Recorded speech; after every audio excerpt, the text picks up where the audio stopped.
মাঝে মাঝে পৃথিবীর যত হতাশা, বিষাদ, অবসাদ সব কিছু আপনাকে গ্রাস করতে যাবে।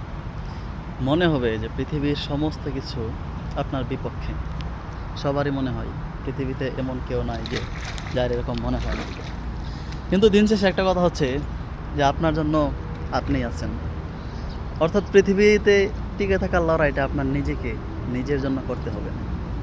সুতরাং এই সমস্ত চিন্তাভাবনা যখন আসবে, যখন এরকম পরিস্থিতির সৃষ্টি হবে যে না আর পারতেছি না, ঠিক তখন নিজেকে সময় দেন, নিজেকে উপভোগ করেন। নেমে পড়েন সুইমিং পুলে, যেভাবে ভালো লাগে, যার যেটা ভালো লাগে। অর্থাৎ নিজেকে আগে ভালো রাখতে হবে। পৃথিবীর সমস্ত বিষাদ অবসাদ যেদিকেই থাক, যতই গ্রাস করার চেষ্টা করুক, নিজেকে হারাবেন না। যদি নিজেকে হারিয়ে ফেলেছেন একবার, আর খুঁজে পাবেন না, কখনোই না, ইম্পসিবল।